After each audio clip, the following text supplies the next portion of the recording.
정윤의 동양 문건 그리고 이른바 박지만 미행 문건 모두 박관천 경정이 조사하고 정보를 수집하고 작성한 것으로 확인이 됐습니다. 이 검찰은 박관천 경정의 청와대 근무 당시 소속 상관이었던 조홍천 전 비서관이 지시를 한 것으로 보고 있습니다. 하지만 일단 조홍천 전 비서관은 혐의를 부인을 하고 있는데 조 전 비서관의 검찰 조사 마무리 받고 나서의 멘트 한번 들어보시겠습니다. 전 가족과 부하 직원들한테 부끄럽지 않은 삶을 살아왔습니다. 만약에 부끄러운 게 드러나면 저는 뭐 아마 이 땅에서 잘 못 살아가겠죠. 자, 일단은 박지원 변호사, 네. 예, 조홍천 전 비서관이 가족들과 직원들에게 부끄러우지 않은 삶을 살아왔다라고 얘기했는데 부장 검사 출신 아닙니까? 네. 저런 얘기는 계산된 얘기일까요? 아니면은 진짜 떳떳하다 이런 뜻으로 해석을 해야 될까요? 뭐 두 가지로 해석할 수밖에 없는 상황이지만 네. 사실은 뭐 계산될 수도 있습니다. 왜냐하면 이 상황에서 지금 부인하는 입장이거든요. 네. 부인하는 입장이기 때문에 부인 취지의 어떤 인터뷰를 한 거라고 볼 수 있지만 예. 뭐 한편으로는 저 어떤 가족 얘기를 사실 하기는 사실 쉽지가 않습니다. 예. 뭐 부하나 딴 데는 몰라도 그렇죠. 가족 얘기를 꺼낸 거 보면 어느 정도의 어떤 본인에 대한 어떤 억울함 그런 것들 좀 표현한 게 아닌가, 떳떳함을 표현한 게 아닌가 생각이 듭니다. 일단은 어느 정도의 신빙성이 있거나 사실관계가 필요했기 때문에 조사를 지시했다. 뭐 네네. 이런 식으로 풀이가 그렇죠. 될 수도 있겠네요. 예. 무조건 안 했다라는 얘기는 그건 아니고. 아닙니다. 예. 자, 이게 이제 지난주 금요일 상황이었는데 이제 두 번째 소환이 된 거 네. 아니겠습니까? 네. 처음엔 참고인 그러다 금요일 날은 피고인인데 피의자죠. 예. 피의자 예. 어떤 혐의를 받고 있죠? 지금 뭐 예. VCR 잘 나왔지만 네. 사실 중요한 부분이 공무상 비밀 누설 혐의 네. 그리고 대통령 기록물 관리법 위반 혐의인데 네. 공무상 비밀 누설 혐의는 뭐냐면 새로운 사실이 조금 파악이 된 것 같습니다. 예. 특수부에서 예. 이 조 비서관이 그 박관천 경장이 작성한 그 자료를 직접 조 전 비서관이 그 박지만 회장한테 전달한 그 상황이 지금 포착이 된 것 같습니다. 예. 그래서 그게 이제 공무상 비밀 누설 혐의고요. 네. 대통령 기록물 관리법 위반 그 혐의는 뭐냐면 그 박관천 경정이 이제 지난 2월에 나가면서 청와대에서 나가면서 그 자료들을 가져가겠다라고 보고를 했고 그 보고를 하는 과정에서 어느 정도 묵시적으로 그래 하라 이런 네. 것들을 했기 때문에 네. 대통령 기록물이 밖으로 나가는 것을 승인한 그 혐의라고 볼 수 있습니다.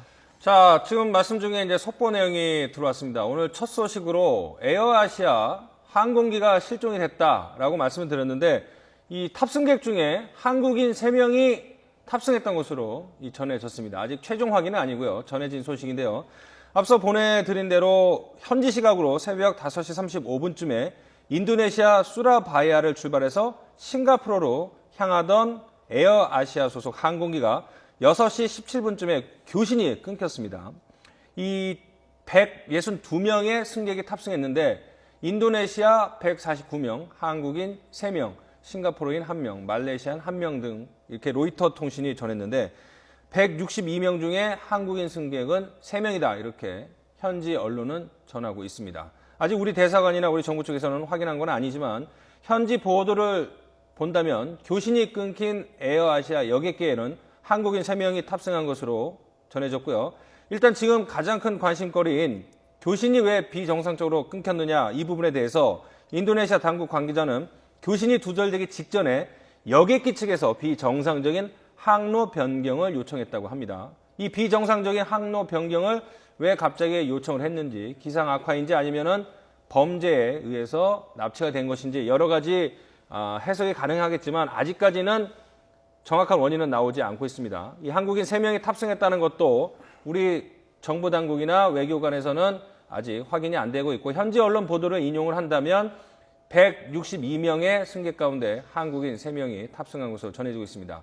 잠시 후에 한국인 3명의 신원이 파악이 되고 또 지금 항공기 상태가 어떻게 되는지 사고 원인에 대해서 추정되는 것들이 나오면 다시 한번 속보로 전달해 드리도록 하겠습니다. 자, 이제 박지원 변호사 다시 얘기를 논의해보죠. 네. 대통령 기록물 관리법 그리고 공무상 비밀 누설 혐의 등이 적용이 됐다고 그러지 않았습니까? 네네. 그래서 공무상 비밀 누설 혐의는 박지만 문건을 미행 문건을 본인이 지금 조홍천 전 비서관이 직접 준 어떤 정황이 포착된 것 같습니다. 그래서 그것 때문에 본인이 공무상 비밀 누설 혐의를 지는 거고요. 대통령 기록물 관리법 위반은 이제 박관천 경정이 지난 2월에 청와대에서 나가면서 그 자료들을 가져간다고 보고를 했고 그 보고하는 과정에서 묵시적으로 승인한 걸로 그게 위반 혐의로 보고 있습니다. 지금 청와대 근무했을 당시에 같이 네. 일을 했던 박관천 경정은 이미 구속이 됐는데 네. 그동안은 누가 왜 이런 지시를 했는지에 대해서 함구를 하고 있었는데 네. 뭐 입장을 바꾼 것 같아요. 진술을 조금씩 하는 것 같은데. 그게 예. 구속의 무서움입니다. 사실 구속 검찰 수사의 목적을 단언하건대 구속하는 걸 목적으로 보면 됩니다. 그래서 증거를 많이 확보해가지고 구속을 하게 되면 더 많은 증거들을 확보할 수, 가장 강력한 증거들을 확보할 수가 있거든요. 박관천 경정 같은 것도 그 전까지만 해도 확실히 뭐 짚어다고 얘기도 했고 이랬지만 결국은 구속되자 말자 이제 여러 가지 얘기들을 하고 그 와중에 나왔던 부분이 아마 지금 대통령 기록물 관리법 위반. 그래서 조홍천 전 비서관도 관여가 돼 있다라는 그런 정황의 어떤 진술을 한 걸로 알려져 있거든요. 예. 뭐 그것 때문에 지금 조홍천 전 비서관 또 구속영장 청구가 가능한 것 같습니다.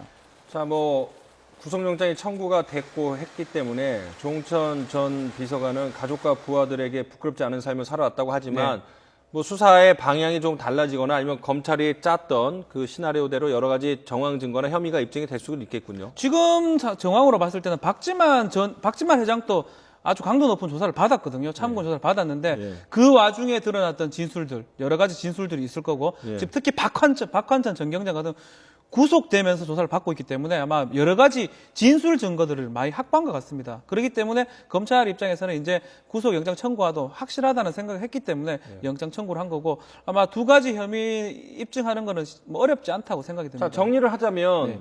박관천 경정은 조홍천 전 비서관의 지시로 첩보를 수집해서 문건을 만들어서 보고를 했는데 그렇다면 조홍천 전 비서관이 왜 딱 집어서 정윤회나 박지만에 대한 첩보를 입수를 해서 보고서를 만들게 했느냐 그 부분인데 왜 그랬다고 생각하십니까? 그 부분은 또 그 뒤에 배우가 다시 있는 부분인데 네. 막 검찰에서 그 뒷부분까지 아마 조사를 할 수 있는지 수사를 할 수 있는지 사실 의문입니다. 지금 검찰에서 두 가지 방향으로 조사를 하고 있거든요. 네. 좀 특히 제일 중요한 부분은 뭐 국기 문란행위라는 유출 부분 네. 특수 2부에서 하고 있고 네. 또 하나는 세계일보 명예훼손 부분 그렇죠. 형사 1부에서 하고 있는데 네. 지금 지금 그 두 부조차도 다 그 배후 부분은 사실은 이 범죄하고는 상관이 없습니다.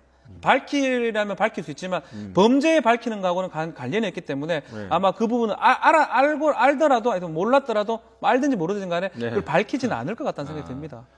그러니까 뭐 그 단정적으로 얘기하기는 힘들지만 예. 지금 검찰 수사 방향을 보면 문건을 누가 작성하고 지시를 했는지 그리고 어떻게 유출이 됐는지 이 부분을 집중적으로 그렇죠. 수사를 하고 마무리 짓는 선에서 끝나고 왜 조홍천 전 비서관이 그런 지시를 했는지는 파악하기가 힘들 수 있다. 가능할 수도 있지만 사실은 조홍천 전 비서관이 구속이 되면 막 그런 어떤 동기라든지 이런 것들을 뭐 추궁하겠지만 네. 그거는 지금 최초 조사 목적은 다르거든요. 예. 뭐 대통령이 두 번 얘기한 것도 있고 근데 어쩌면 이게 이 조사가 검찰 수사가 시작되면서 한계점이 이 한계 같아요. 예. 어떤 뭐 왜 국정농단 뭐 그런 실세가 있니 없니 이거는 정치적 문제지 검찰에서 수사할 상황은 사실 아니라고 볼 수 있고 예. 검찰에서 할 수 있는 부분은 왜 이게 유출됐는 거며 예. 왜 이게 작성됐는데 허위인데 진짜냐 허위인데 왜 뭐 세계일보나 언론기관에서는 예. 제대로 검토도 안 하고 보도를 했느냐. 요 두 가지만 지금 조사를 하는 상황이고 예. 또 시간이 아주 급박하다 보니까 빠르게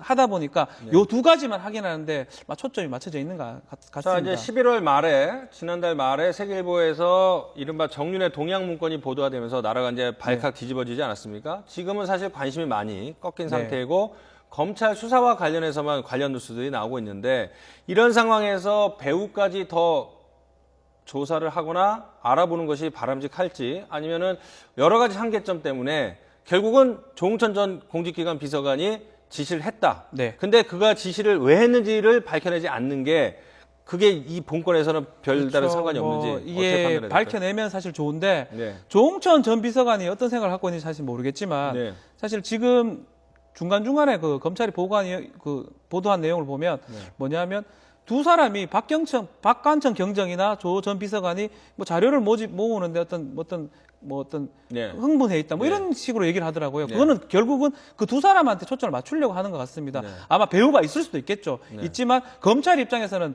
더 밝힐 필요도 없고 네. 또 더 밝힌다 해가지고 이거가 범죄와 상관이 없는 거고 네. 만약 밝혀서 뭐 대통령 그 기록물을 반출하게 한 사람이 있다면 모르겠는데 반출하게 한 사람은 지금 해봤자 두 사람밖에 안 되거든요. 그리고 비밀 누설도 저 사람이기 때문에 배후를 밝히는 거는 지금 검찰 수사하고 포인트도 안 맞다고 생각이 듭니다. 그리고 또 대통령 뭐 가이드라인, 이른바 가이드라인을 말하는 그 지침에도 맞지 않기 때문에 지침이라 하긴 좀 그렇지만 그 수사는 요거 두 가지만 한정한다고 보면 더 이상 배후를 밝히는 어렵다고 생각이 듭니다. 자, 마지막으로 질문을 하나만 더 해보죠. 지금 그 이른바 박지만 미행 문건도 박지만 회장에게 전달된 것으로 알려졌는데, 뭐 일각에서는 이제 조홍천 전 비서관과 박지만 씨의 인연에 대해서 네. 얘기를 하다 보면 박지만 씨에 대한 얘기가 안 나올 수가 없는데, 일단 참고인 조사가 끝났죠? 네. 어떻게 박지만 씨는 어떻게 될 거라고 보십니까? 박지만 씨 결국은 이제 조홍천 비서관이 왜 전 비서관이 저런 문건을 작성하고 박지만 회장한테 전달했을까? 그두 사람의 어떤 관계 부분이 또 문제점이 부각될 수가 있거든요. 그러니까 그거를 더 파헤칠 수 있느냐는 사실은 검찰 수사의 문제는 아닌 것 같고 네. 막 정치권이나 막 혹시 특검이 있다면 네. 특검에서 할 수 있는 그런 부분이지 네. 검찰에서는 결국은 유출 부분하고 네. 명예훼손 부분 이 두 가지만 수사할 것 같고 네. 박지만 회장하고 조홍천 전 비서관의 관계는 뭐 우리가 알지 못하는 더 어떤 관계가 아마도 있지 않겠나라는 생각이 듭니다. 잘 알겠습니다. 오늘 말씀 잘 됐습니다. 지금까지 박지훈 변호사였습니다. 예, 고맙습니다. 감사합니다.